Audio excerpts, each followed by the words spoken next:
자, 본격적으로 시작해 볼까요? 이번 자료 해설에서는 박남규 교수님의 흥미로운 분석을 바탕으로 데이터가 왜 단순히 AI를 돌리는 연료를 넘어 절대 깨지지 않는 비즈니스의 해자가 되는지 본격적으로 파헤쳐 보겠습니다. 오늘 우리가 다룰 큰 그림입니다. AI의 핵심 방정식부터 시작해서 기술적 자원과 경영 자산으로서의 데이터, 이걸 어떻게 확보할 것인지에 대한 전략, 그리고 마지막으로 여러분의 비즈니스에 던지는 묵직한 과제까지 쭉 이어가 보겠습니다. 먼저 첫 번째 주제, AI의 핵심 방정식입니다. 가볍게 짚고 넘어가 보죠. 데이터는 기술 자원이자 동시에 경영 자산이다. 사실 이 자료를 관통하는 메시지는 아주 심플하지만 정말 뼈 때리는 이야기입니다. 데이터는 그냥 개발팀이나 서버실에 알아서 하라고 던져둘 IT 부품이 아니라는 거죠. 기술과 비즈니스 양쪽을 완전히 장악하는 진짜 무기라는 뜻입니다. 그럼 두 번째 파트, 기술 자원으로서의 데이터부터 렌즈를 들이대 볼까요? 엔지니어링 관점에서 보면 여러분의 AI 모델은 딱 이 네 가지 기둥으로 버티고 있습니다. 얼마나 많은 데이터를 쏟아붓느냐 하는 절대적인 양, 그 데이터가 얼마나 깨끗하냐 하는 질, 한쪽으로 쏠리지 않게 균형을 잡아주는 다양성, 그리고 금융이나 물류처럼 시시각각 변동하는 판에서 생명과도 같은 실시간성입니다. 이 중 하나라도 삐끗하면 전체 모델이 와르르 흔들리는 거죠. 여기서 우리가 진짜 주의 깊게 봐야 할 게 바로 데이터의 질입니다. 만약 노이즈나 편향이 잔뜩 낀 데이터를 넣는다? 그럼 어김없이 그 유명한 가비지 인, 가비지 아웃 함정에 빠지는 겁니다. 쓰레기를 넣었는데 황금이 나올 리 없잖아요. 아무리 천재적인 모델을 짜놔도 성능이 순식간에 바닥으로 곤두박질 치는 건 시간 문제입니다. 자, 그럼 이제 개발자들의 키보드에서 벗어나 경영진의 회의실로 무대를 옮겨보죠. 세 번째, 강력한 경영 자산으로서의 데이터입니다. 데이터를 비즈니스 전장에 무기로 들고 나가면 크게 세 가지 엄청난 위력을 발휘합니다. 경쟁자가 감히 못 들어오게 진입장벽을 아주 높게 쳐버리고요. 시장에서 대체 불가능한 독점력을 만들어내고 무엇보다 시간이 지날수록 오히려 가치가 쭉쭉 올라가는 훌륭한 자산이 됩니다. 진입장벽부터 볼까요? 넷플릭스가 수년간 쌓아둔 방대한 시청 이력, 그리고 당근마켓이 꽉 쥐고 있는 동네 주민들의 거래의 데이터를 한번 떠올려 보세요. 이 장벽이 너무나도 거대해서요. 이제 막 시작하는 후발주자들이 아무리 기가 막힌 알고리즘을 들고 와도 이 데이터 격차 앞에서는 도저히 비빌 언덕이 없는 겁니다. 게다가 이게 단순히 방어를 잘한다는 데서 끝나는 게 아닙니다. 당근마켓의 이 초밀착 동네 데이터 장악력은 2025년 기준 무려 24.9%라는 놀라운 영업이익률로 직결됩니다. 데이터가 든든한 방어막이자 동시에 돈을 긁어모으는 강력한 캐시카우라는 걸 완벽하게 보여주는 거죠. 독점력은 또 어떻고요? 월마트를 한번 보시죠.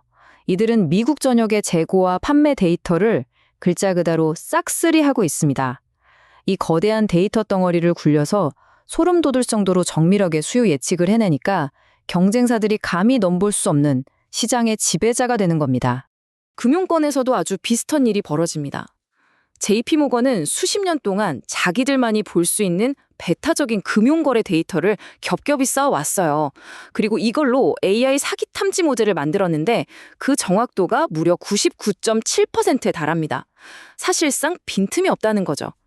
데이터 독점이 만든 정말 경이로운 성과 아닙니까? 그리고 경영진이 가장 좋아할 만한 포인트, 바로 자산가치입니다. 공장에 있는 기계는 하루하루 돌릴수록 닳고 감가상각이 되잖아요. 근데 데이터는 정반대입니다. 비소모성 자산이거든요. 쥐고 있는 시간이 길면 길수록, 그리고 요리조리 더 많이 써먹을수록 닳기는커녕 그 가치가 기하급수적으로 폭발하는 진짜 배기 자산입니다. 롤스로이스가 이건 아주 기가 막히게 증명해냈죠. 그들은 창고에 쌓여있던 방대한 과거 엔진 운행 데이터를 쫙 끌어와서 이쯤 되면 엔진이 고장나겠구나 하고 미리 예측하는 모델을 돌렸습니다. 그 결과요? 개발 비용을 자그마치 1천만 파운드나 아꼈습니다. 데이터 자체가 회사 통장에 어마어마한 현금을 꽂아준다는 걸 이보다 더 확실하게 보여줄 순 없죠. 좋습니다. 이렇게 기술적으로도 비즈니스적으로도 엄청난 가치가 있다는 건 확실해졌죠. 그럼 자연스럽게 다음 질문이 떠오르실 겁니다.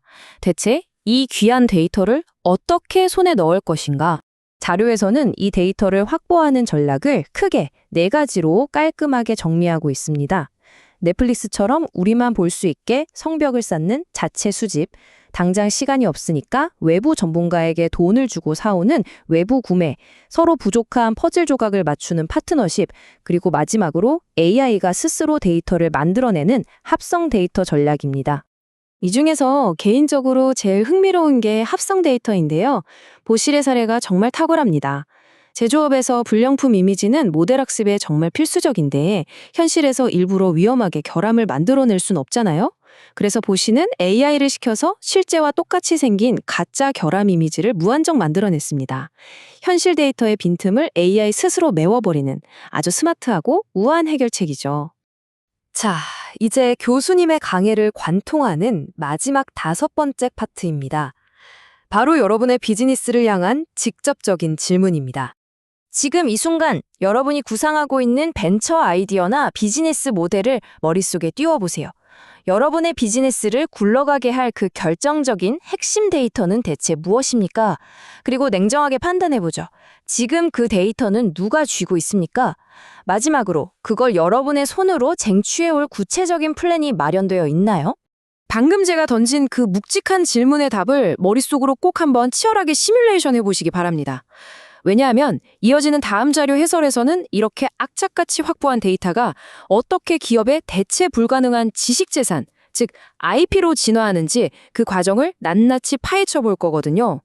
과연 여러분의 데이터는 한낱 원재료로 남을까요? 아니면 시장의 판을 뒤집을 절대 무기가 될까요? 오늘 해설은 여기까지입니다. 끝까지 함께 해주셔서 감사합니다.